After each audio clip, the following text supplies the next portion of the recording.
And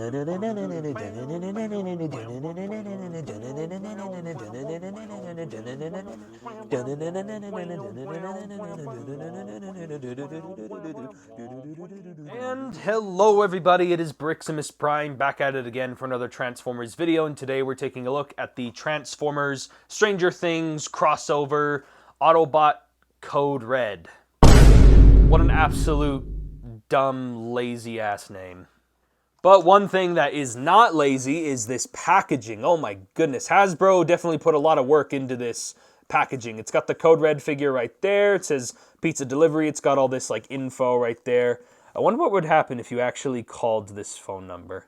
And then just here on the side, it's got the little Netflix who's watching thing. Looks like it's Code Red's profile who's watching the TV. Here on the back, they have this nice little 80s style logo back here and got some Cybertronian and stuff back here.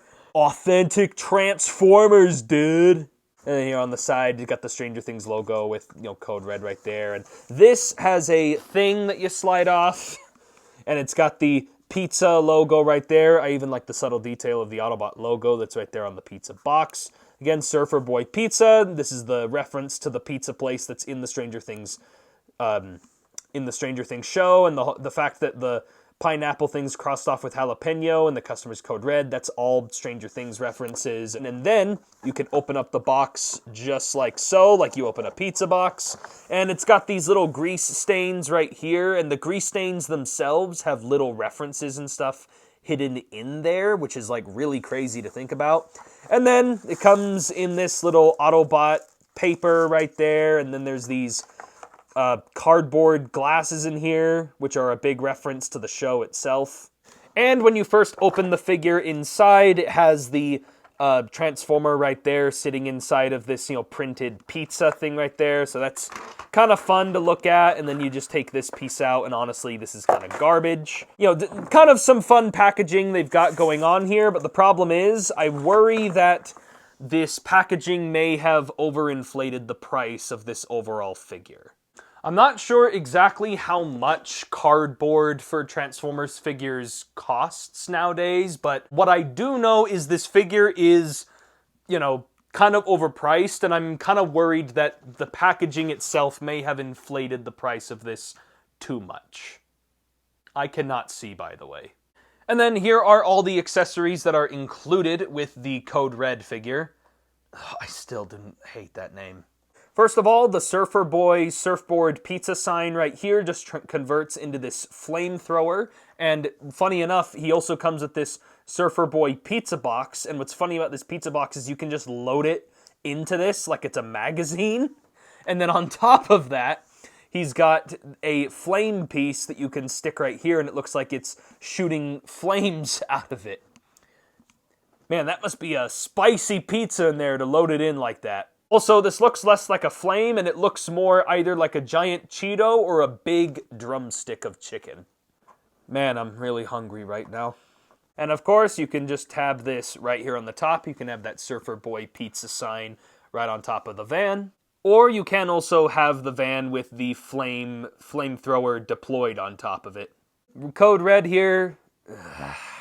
Also comes with these Energon weapons he's got right here. He's got this blue Energon axe right here, which I think is supposed to be a reference to the characters using like a fireman's axe as like a weapon or something in like season 1 or something. And then this is obviously supposed to be a reference to the bat with the nails in it from the show, but these do also have a place to store on the vehicle. There's just these little slots right here on either side of the van, and they just have these little slots where the weapons can store on the sides.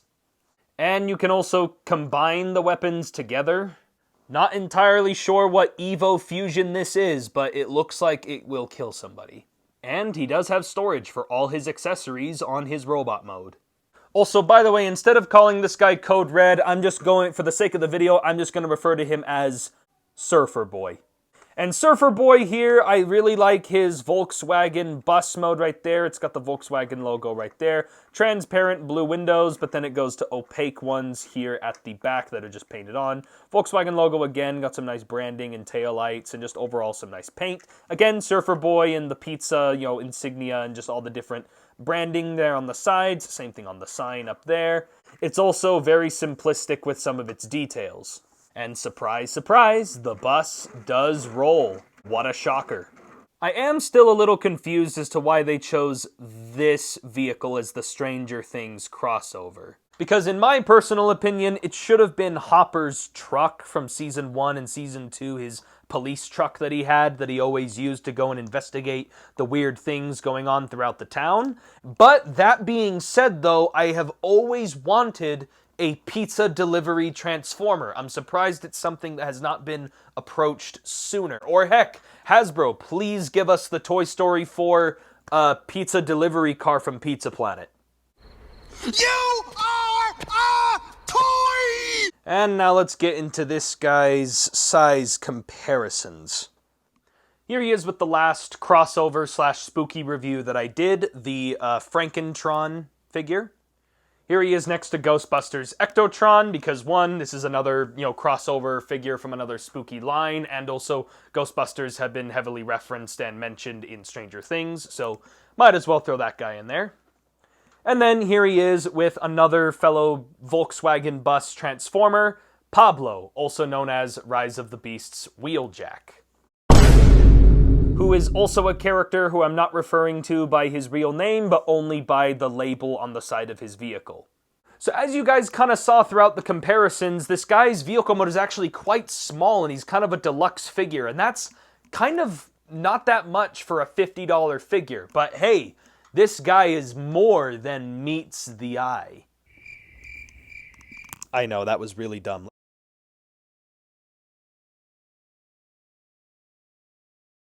And here's now taking a look at the head sculpt of Code Red. I mean Surfer Boy. I mean Code Red.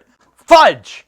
Only I didn't say fudge. If you guys really must know, the reason why they called him Code Red is because the actors in the show keep on screaming it into their walkie-talkies. A Code Red! It's the dumbest name to give to a Transformer.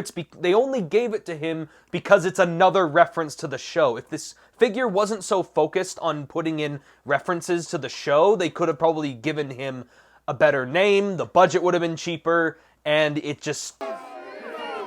That being said, I really do like the way how this head sculpt came out. He's got these little wires right here on his head. That is a reference to how 11 in the show has telekinetic powers, and the science people would put these wires on her head to test her telekinesis and her powers, which does suggest that this character has telekinesis and mind powers.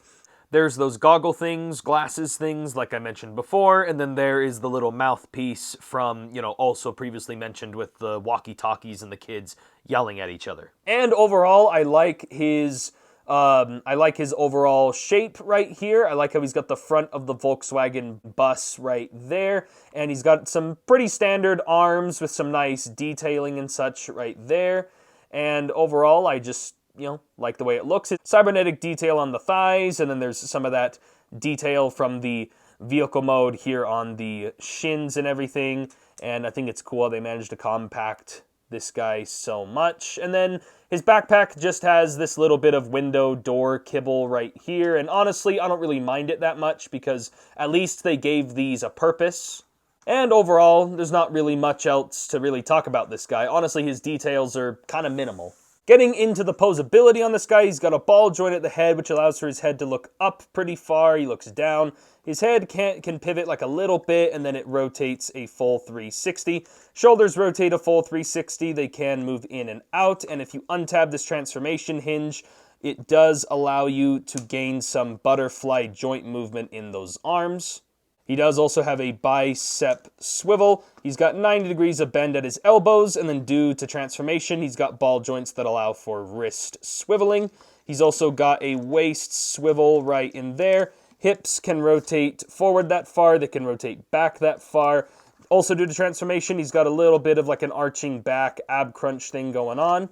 His hips can move out to the side pretty far. He's got a thigh swivel, 90 degrees of bend at the knee, and then his ankles can hinge really far in due to transformation with the ankle pivot. So pretty good at articulation on this guy. It's just, again, I just wish his arms were just a tiny bit longer so they didn't look a little bit out of proportion. But As you guys saw earlier in the vehicle mode comparisons, this guy's vehicle mode was actually quite small, right? He was like a deluxe size. Well, now that he's in robot mode, he's actually grown quite a bit.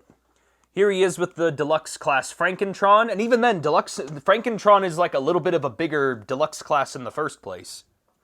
Here he is next to the somewhat Voyager-sized Ectotron figure.